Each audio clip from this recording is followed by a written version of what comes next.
Bismillahirrahmanirrahim. Assalamualaikum warahmatullahi wabarakatuh. Alhamdulillah wassalatu wassalamu ala sayyidina wa maulana Rasulillah. La haula wa la quwwata illa billah. Kita lanjutkan membaca dan mengambil faedah dari ayat-ayat di juz 30 dan kita masih berada di surah Al-Adiyat. Kita telah sampai di ayat yang ke-8. Allah Subhanahu wa taala berfirman, "Wa innahu lihubbil khairi lasyadid." Dan sesungguhnya dia, yaitu manusia, hubbil khairi, benar-benar mencintai al-khairi, kebaikan, lasyadid, dengan kecintaan yang sangat.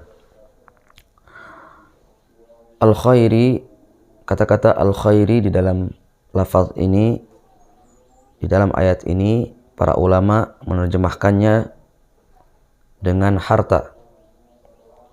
Allah Subhanahu wa taala juga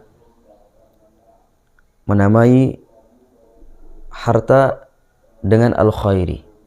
Padahal al-khairi maksudnya adalah kebaikan. Karena seringkali manusia menganggap ketika dia sudah memiliki harta, dia sudah mendapatkan kebaikan. Padahal tidak demikian halnya, ya.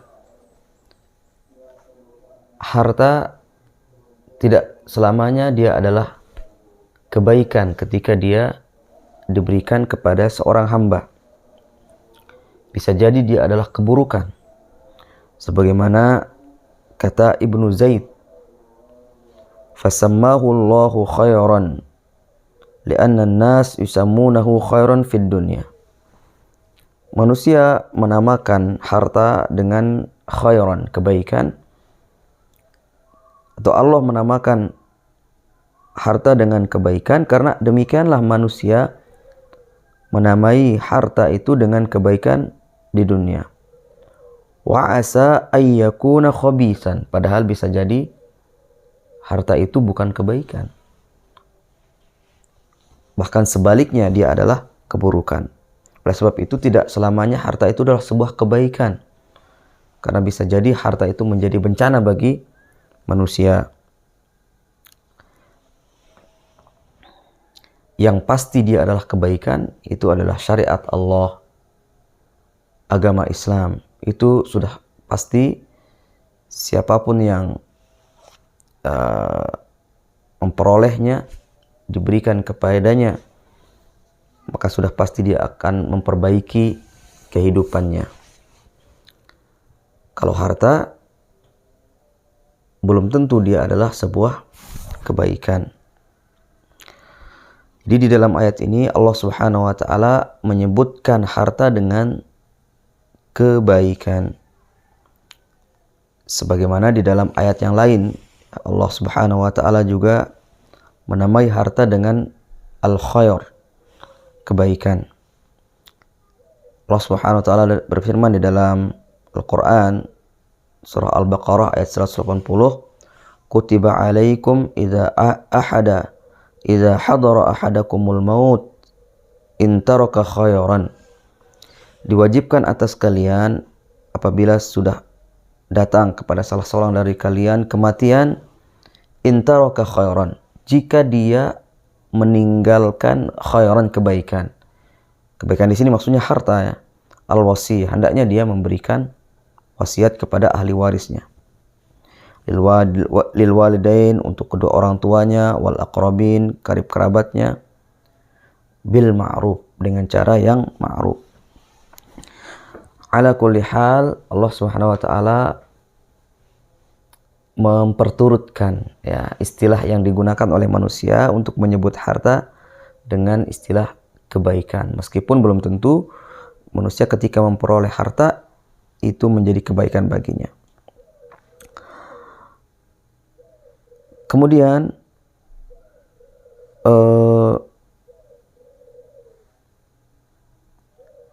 maksud ayatnya, maksud dari ayat ini, Al-Imam Ibnu Jauzi di dalam tafsirnya mengatakan,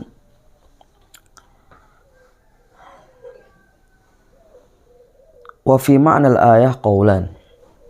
Adapun mengenai makna dari ayat ini, wa innahu lihubbil khairi lasyadid, itu ada dua pendapat para ulama. Yang pertama,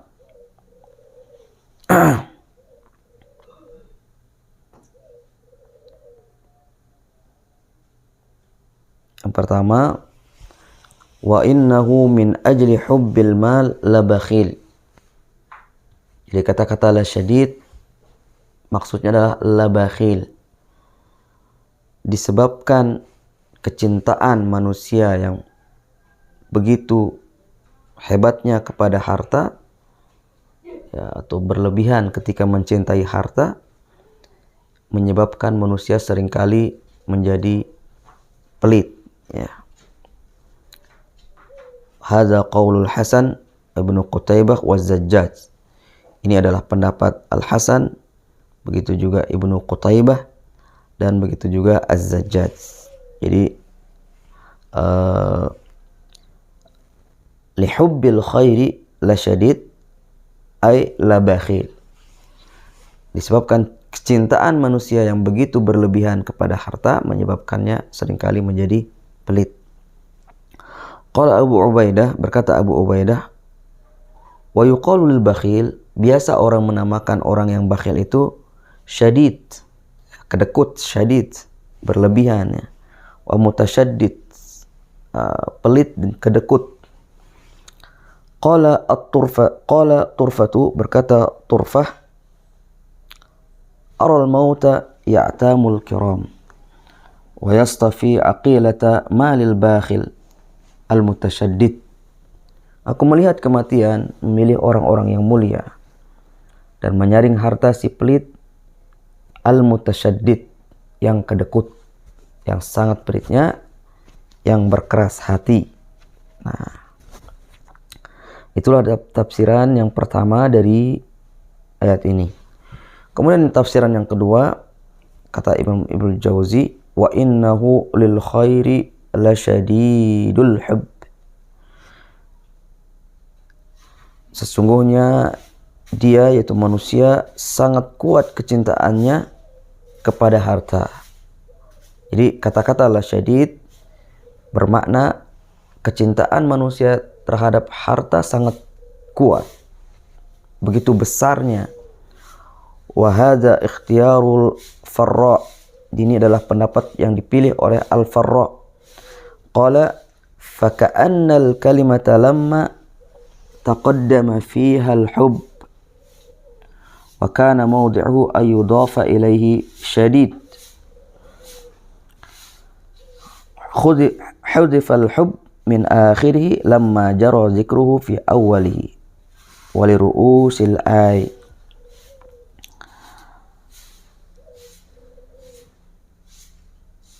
Dia berkata, ya, karena cinta al-hub telah disebutkan sebelumnya, ya, kata-kata al-hub sudah disebutkan di awal, dan seharusnya posisinya disandarkan kepadanya adalah la syadid, ya, maka kata cinta itu dihapus dari akhir kalimat karena telah disebutkan di awal, ya, dan demi keselarasan ayat. Jadi dikatakan wa innahu lihubbil khairi lasyadidil hubb, seharusnya. Namun kata-kata hub sudah disebutkan di awal, ya, sehingga dihilangkan. Makanya makna dari lasyadid, ya, adalah sangat cinta. Manusia benar-benar sangat cinta. Lihubbil khairi lasyadidil hubb, ya, begitu. Sebagaimana, ya, kata Imam Al-Jauzi, contohnya yang lain, firman Allah Subhanahu wa taala, ishtaddat bihir rihu fi yaumin asif. Itu di dalam surat Ibrahim ayat 18. Ya, ishtaddat bihir rih fi yaumin asif batang pohon itu digoyangkan angin yang sangat keras pada hari yang penuh badai. Ya, kata Imam Jauzi, falamma jara zikrur rih qabla al-yaumi turihat min akhirih. Karena ya, ketika ya, kata angin telah disebutkan sebelum hari, ya, istaddat bihi rih fi yaumin asif. Ar-rih, ya, rih sudah disebutkan sebelum kata yaum. Istaddat bihi rih fi yaum. Maka kata angin, ya, rih dihilangkan dari akhir kalimat. Ya, yang seharusnya ya, istaddat bihi rihu fi yaumin asifir rih. Namun kata ar-rih dihilangkan, menunjukkan bahwa sangat kencang, ya, sangat kencang. Wallahu taala a'lam. Mungkin kita cukupkan sampai di sini bahasan kita surat Al-Adiyat ayat yang ke-8. Insyaallah kita lanjutkan pada pembahasan selanjutnya. Assalamualaikum warahmatullahi wabarakatuh.